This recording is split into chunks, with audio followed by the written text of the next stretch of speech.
Sobat Sejarah Indonesia yang luar biasa. Selamat datang lagi di channel kita yang selalu bawa pembahasan mendalam tentang babak penting dalam sejarah bangsa kita. Kali ini kita bakal bahas pertanyaan yang sering jadi pembicaraan banyak orang.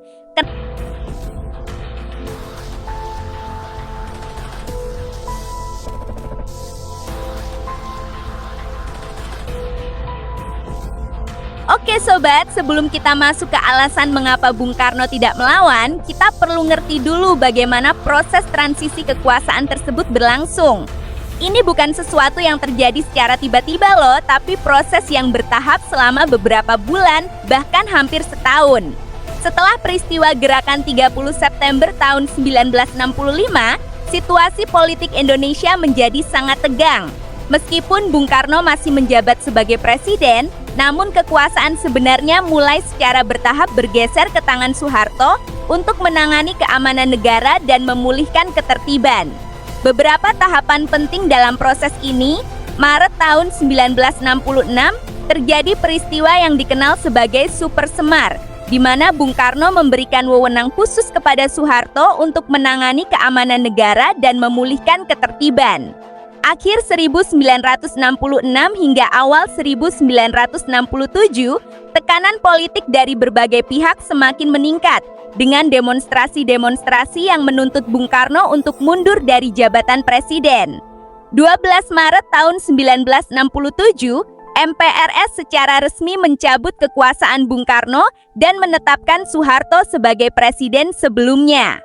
Selama seluruh proses ini, Bung Karno memiliki kesempatan untuk mengambil tindakan untuk mempertahankan kekuasaannya, seperti memanggil dukungan dari pasukan yang masih setia atau mengorganisir rakyat untuk melawan. Namun beliau memilih untuk tidak melakukannya. Ada beberapa faktor penting yang menjadi alasan di balik pilihan ini. Sobat, salah satu faktor utama yang membuat Bung Karno tidak bisa melawan adalah kondisi kesehatan beliau yang sudah semakin menurun pada masa itu. Setelah bertahun-tahun memimpin negara dengan penuh dedikasi, beliau mulai mengalami berbagai masalah kesehatan yang cukup serius. Beberapa informasi yang kita dapatkan dari catatan sejarah dan biografi beliau, masalah jantung dan tekanan darah. Bung Karno telah mengalami masalah jantung dan tekanan darah tinggi sejak beberapa tahun sebelum masa transisi kekuasaan. Beban kerja yang berat sebagai presiden selama hampir 22 tahun membuat kondisi ini semakin parah.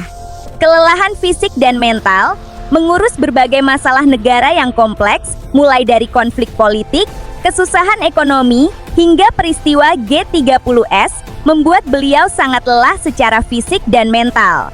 Beliau tidak lagi memiliki energi yang sama seperti pada masa muda beliau saat memimpin perjuangan kemerdekaan. Kurangnya perawatan yang optimal, pada masa itu fasilitas kesehatan di Indonesia belum sebaik sekarang, dan beliau juga kesulitan untuk mendapatkan waktu luang yang cukup untuk beristirahat dan menjalani perawatan yang menyeluruh. Beberapa sumber menyebutkan bahwa beliau sering merasa lelah dan sulit untuk berkonsentrasi dalam waktu lama. Kondisi kesehatan yang tidak baik ini membuat Bung Karno sulit untuk mengambil tindakan yang tegas dan mengorganisir upaya untuk mempertahankan kekuasaannya. Beliau menyadari bahwa dengan kondisi tubuhnya yang lemah, dia tidak akan mampu untuk memimpin perlawanan yang efektif dan hanya akan membuat situasi semakin memburuk. Sobat, kita tidak bisa menyangkal bahwa dukungan dari militer adalah salah satu kekuatan terbesar dalam politik Indonesia pada masa itu.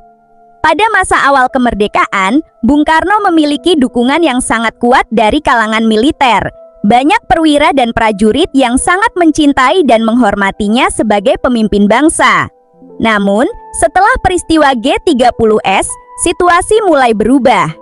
Perubahan pandangan kalangan militer terhadap PKI, banyak perwira militer yang merasa bahwa pengaruh PKI sudah terlalu besar dan menjadi ancaman bagi keamanan negara. Mereka melihat bahwa sikap Bung Karno terhadap PKI terlalu lunak dan tidak cukup tegas untuk menangani masalah tersebut. Dukungan terhadap Soeharto yang semakin besar.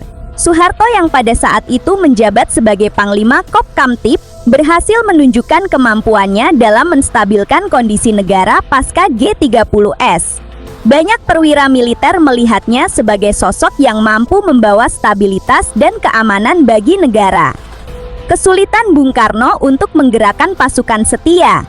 Meskipun masih ada beberapa pasukan militer yang tetap setia kepada Bung Karno, namun jumlahnya sudah tidak sebanyak dulu.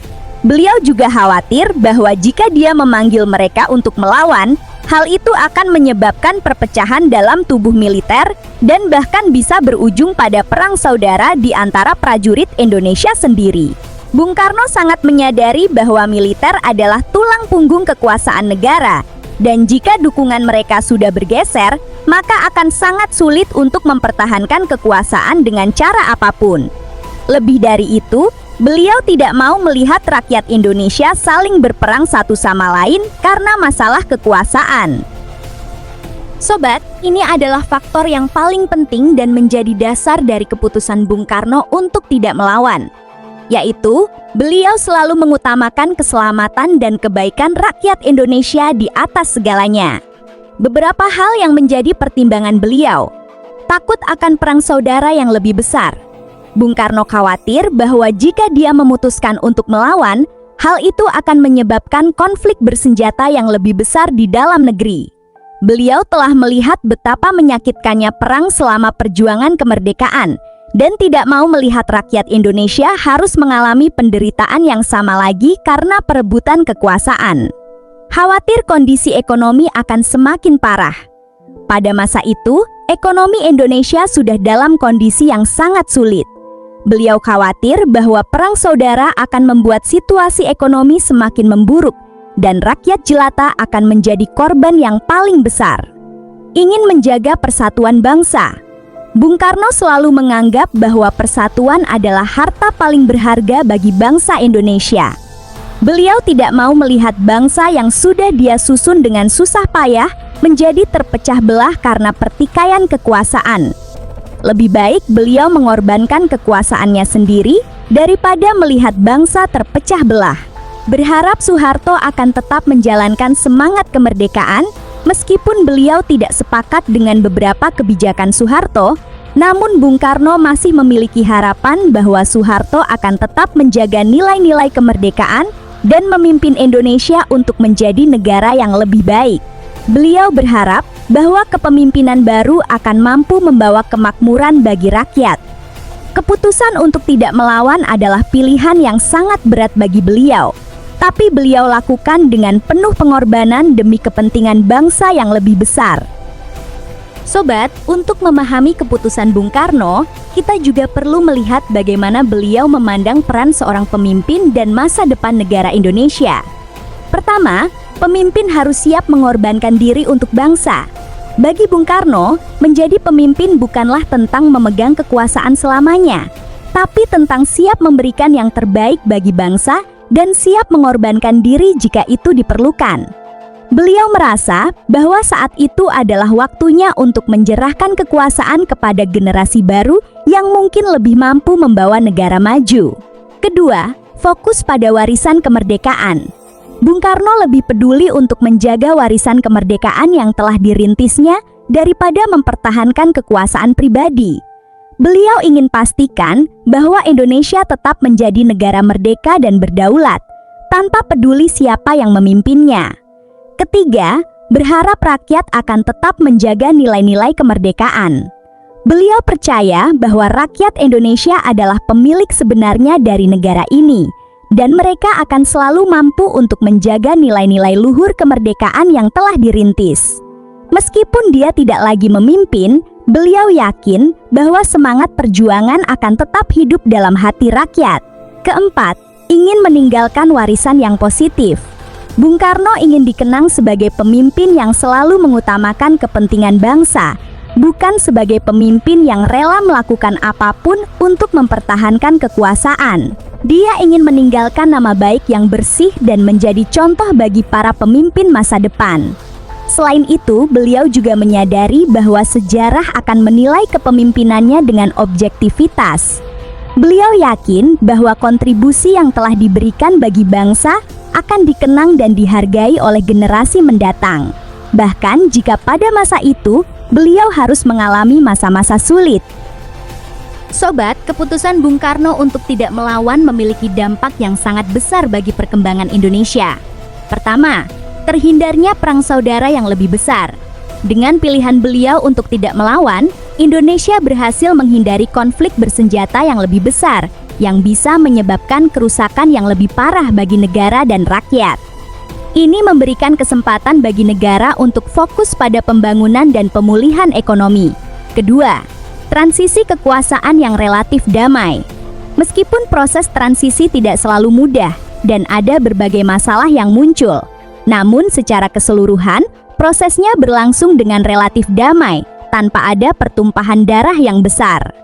Ini menjadi contoh yang langka dalam sejarah negara berkembang tentang bagaimana perubahan kepemimpinan bisa dilakukan dengan cara yang damai. Ketiga, warisan Soekarno yang tetap hidup.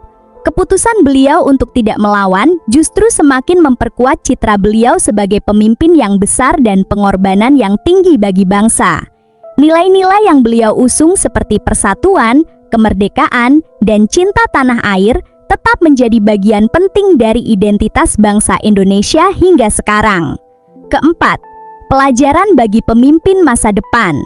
Keputusan Bung Karno menjadi pelajaran penting bagi para pemimpin masa depan tentang pentingnya mengutamakan kepentingan bangsa di atas kepentingan pribadi atau kelompok. Ini menunjukkan bahwa seorang pemimpin yang besar adalah pemimpin yang siap mengorbankan diri untuk kebaikan yang lebih besar. Hingga sekarang, nama Bung Karno tetap dikenang dan dihormati sebagai bapak bangsa yang berjasa besar bagi kemerdekaan dan persatuan Indonesia. Keputusannya untuk tidak melawan pada masa transisi kekuasaan adalah bukti nyata bahwa beliau adalah pemimpin yang benar-benar mencintai rakyat dan bangsanya. Nah, itu dia sobat pembahasan tentang alasan mengapa Bung Karno tidak melawan saat kekuasaannya direbut oleh Soeharto. Semoga konten ini bisa membantu kita lebih memahami kedalaman pemikiran dan pengorbanan sang proklamator bagi bangsa kita ya. Ingat ya, setiap keputusan dalam sejarah memiliki konteks dan alasan yang mendalam. Kita sebagai generasi penerus harus belajar untuk memahami sejarah dengan penuh rasa hormat dan mengambil pelajaran berharga darinya. Kalau kalian punya pendapat atau pemikiran lain tentang keputusan Bung Karno ini, jangan sungkan buat komen di bawah dengan bahasa yang sopan dan penuh rasa hormat terhadap sejarah bangsa ya. Jangan lupa like video ini, subscribe ke channel kita, dan bagikan ke teman-teman yang juga suka belajar sejarah Indonesia yang mendalam. Jadi, dukungan kalian bakal bantu kita terus buat konten yang edukatif dan menghargai warisan bangsa kita. Oke deh sobat, sampai jumpa di video selanjutnya ya. Tetap semangat belajar sejarah dan jadilah generasi yang bangga dengan bangsa dan negara kita. Sampai jumpa!